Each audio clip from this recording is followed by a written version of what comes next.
नरेंद्र मोदी तीसरी बार प्रधानमंत्री के रूप में शपथ लिए। बिहार से 8 सांसद हैं जो नरेंद्र मोदी के तीसरे कार्यकाल में मंत्री बने हैं।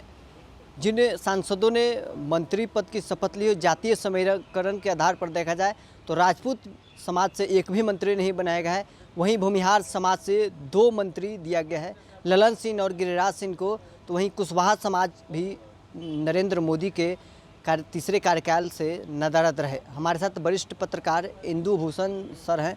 सर, नरेंद्र मोदी को भूमिहारों पर भरोसा, राजपूतों से नाराजगी, क्या कारण रहा कि राजपूतों को मंत्रालय में जगह नहीं दिया गया? सबसे पहले तो आपका ये सवाल ही गलत है कि सिर्फ नरेंद्र मोदी को, जदयू कोटे से नीतीश कुमार को चयन करना था।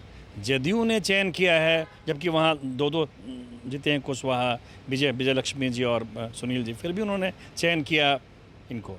जदयू से क्षत्रिय भी हैं, लवली आनंद, ठीक है, नीतीश और जदयू दोनों मिलाकर क्या है कि देखिए इसमें है क्या जो हमको दिख रहा है। उत्तर बिहार में 25 सीटें हैं, 25 सीटें में 3 सीटें आई हैं विपक्ष को, 22 सीटें एनडीए को है। उन 30 सीटों में तीनों करीब मुस्लिम बहुलता वाले हैं। पूर्णिया में भी मुस्लिम हैं, किशनगंज में भी, कटिहार में भी। जब आप दक्षिण बिहार में आएंगे तो दक्षिण में 15 सीटें हैं, 15 में 7 सीट वो जीत गया, मगध और शाहाबाद में। एक कारण था कि वहाँ माले के साथ राजद है तो थोड़ा सा निचला वोट उनके पास हो जाता है। दूसरा कारण हो गया, सबसे बड़ा फैक्टर हो गया कुशवाहा वोट का पवन सिंह के कारण एनडीए से अलग होना। कुशवाहा को लगा कि हमको आप पोल नहीं कर रहे हैं, क्षत्रिय को लगा कि कुशवाहा हमको पोल नहीं कर रहे हैं, ठीक है। इन दोनों खेल में एक पवन सिंह के चक्कर में बीजेपी की पाटलिपुत्रा, आरा, काराकाट और करीब सासाराम 4 सीटों पर नुकसान हुआ है।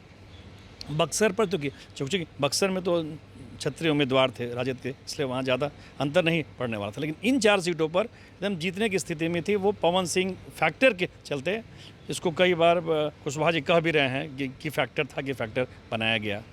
तो हमको लग रहा है कि अभी चूँकि मंत्रिमंडल विस्तार 3-4 बार होता है, अभी शुरुआत है और अभी विधानसभा चुनाव है करीब 1-1.5 साल में। तो हमको लग रहा है कि एनडीए एक मैसेज देना चाह रहा है कुशवाहा और क्षत्रियों को कि आप पार्टी को पोल कीजिए, अपनी जाति के पोल से ऊपर उठिए। दरअसल बिहार में कुशवाहा और क्षत्रिय दोनों का ट्रेंड रहा है कि वो लोग जाति को पसंद करते हैं, बाद में पार्टी पे आते हैं। तो इस ट्रेंड को तोड़ने के लिए पहले तो उसने सम्राट चौधरी को आगे बढ़ाया, नेता बनाने की कोशिश की, जिसमें करीब असफल रहा है। 3-4 जगह जहाँ कुशवाहा कैंडिडेट दिए, 11 जगह कुशवाहा खड़े हुए थे, जिसमें 7 जगह थे यूपीए से, 7 में एक जीता है, 6 तो हार ही गया, लेकिन कुशवाहा वोट तो टर्न किया। तो ये एक मैसेज है कुशवाहा को, क्षत्रियों को, कि आपको राष्ट्रवाद और देश को देखना पड़ेगा, आपको बीजेपी की तरफ खुल के आना पड़ेगा, अपनी जाति को छोड़ना पड़ेगा। ये एक मैसेज है जो मुझे लग रहा है आने वाले दिनों में निश्चित तौर पर इसकी भरपाई होगी। देखिए, जब दो भूमिहार हैं, एक ब्राह्मण है, तो एक भूमिहार एक्स्ट्रा सबको लग रहा है कि भाई 3 सीट ये लोग जीते ही हैं एनडीए में और 2 दे दिए, और वहाँ 5 जीते हैं तो उसमें एक भी नहीं मिला है। निश्चित तौर पर इसकी भरपाई होगी। लेकिन अभी हमको लग रहा है कि ये मैसेज है 5-6-8 महीनों के लिए कि आप लोग सोचिए, एक बार बीजेपी के प्रति सोचिए। राजपूत समाज से भी 2 जेडीयू से जीते हुए हैं, उसके बावजूद भी उन्हें मंत्रालय में जगह नहीं मिलता है। देखिए, कुशवाहा के लिए तो पिछले 1 साल से बीजेपी बहुत काम किया। उपेंद्र कुशवाहा को अपने पास लाया, सम्राट चौधरी को पूरा पावर दिया, डिप्टी सीएम बनाया, प्रदेश अध्यक्ष बनाया, यही सोच के कि कुशवाहा लोग अपने जाति वाले ट्रेंड से ऊपर उठ के उनको नेता मानेंगे और पोल करेंगे। लेकिन राजद का जो कुशवाहा मैनेजमेंट था उसमें फंस गया कुशवाहा, और एनडीए को पोल नहीं हुआ। तो फिर मैं कह रहा हूँ, निश्चित तौर पर ये लोग ऐसा नहीं करेंगे। हमको तो लग रहा है कि जो विवेक ठाकुर की जो सीट खाली होगी राज्यसभा की तो मुझे लग रहा है कि उस पर हमको उपेंद्र कुशवाहा को संभवतः लोग फिर भेजें और मंत्री बनाएं, चूँकि विधानसभा चुनाव है। फिर भाजपा नहीं चाहेगी कि विधानसभा चुनाव में भी लोकसभा वाला हालात हो कि कुशवाहा लोग उधर चले जाएँ, और अगर कुशवाहा भी उधर चले गए तब तो बहुत डेंट होगा, तो वो भी भरपाई करेंगे। लेकिन फिलहाल अभी यही मैसेज है दोनों जाति को कि आप लोग आपसी जाति की लड़ाई छोड़ के पार्टी पे आइए।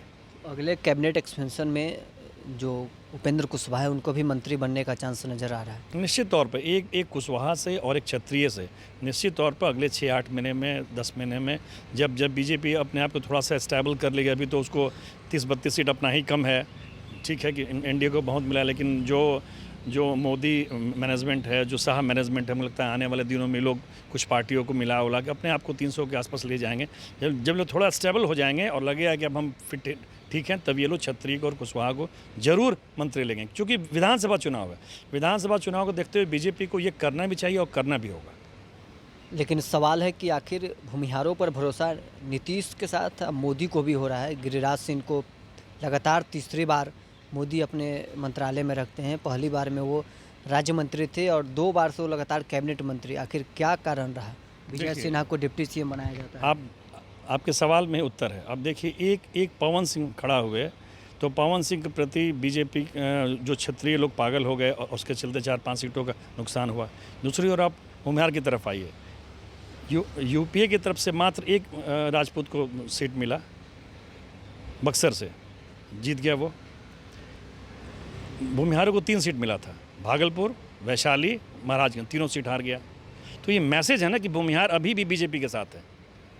उसकी जाति का कैंडिडेट होते हुए भी भूमिहार न तो भागलपुर में अजीत शर्मा को जिताया, न वैशाली में मुन्ना शुक्ला को, और न ही कांग्रेस अध्यक्ष आकाश सिंह के कड़े मैनेजमेंट के बाद पूरे पैसा खर्च करने के बाद उनके बेटे की जीत मिली। तो ये मैसेज है कि भूमिहार अभी बीजेपी के साथ है और भूमिहार बीजेपी के लिए अग्रेसिव माहौल बनाता है।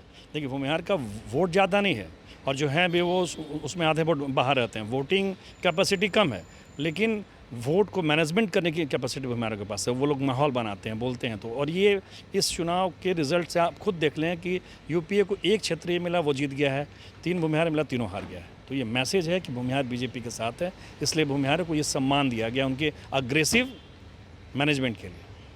नरेंद्र मोदी जो कल अपने मंत्रिमंडल गठन किए हैं, उसमें अगर बिहार से देखा जाए तो सभी जातियों को वहाँ पर जातीय समीकरण मिलाकर रखा गया है। दलित समाज से एक हैं, महादलित से एक हैं, यादव समाज से भी हैं, निषाद समाज से भी हैं, भूमिहार समाज से भी हैं, ब्राह्मण समाज से भी हैं। सभी जाति समीकरणों को सेट किया गया है। क्या इसका परिणाम मिलने वाला है आने वाले दिनों में? देखिए, आप कितना भी काम कर लें और जातिगत समीकरण नहीं ठीक बैठाएंगे, फिट गोटी बैठाएंगे, तो आप हार जाएंगे। इसका एग्जाम्पल है आरा सीट। आर.के. सिंह ने CSR फंड खर्चा किया करोड़ों, कितना काम किया, लेकिन वो हार गए पवन सिंह के खेल में, राजपूत और कोयरी के मतभेद में। तो कितना भी काम कर ले, जातिगत समीकरण तो है ही ना। इसलिए आप देखिएगा, इस बार 3 सवर्ण, 3 BC और 2 दलित, जो तीनों कोटा होता है। मुसलमान चूँकि इधर से कोई जीतता भी नहीं है, और इस बार तो और यूपी का चुनाव परिणाम बता रहा है कि मुसलमानों को भी सब लाभ मिला, आपको राशन का, गैस का, घर का, लेकिन उन लोगों ने एक भी वोट नहीं दिया। यूपी का चुनाव परिणाम ये बता रहा है कि मुसलमानों ने बीजेपी के किसी काम को नकार दिया।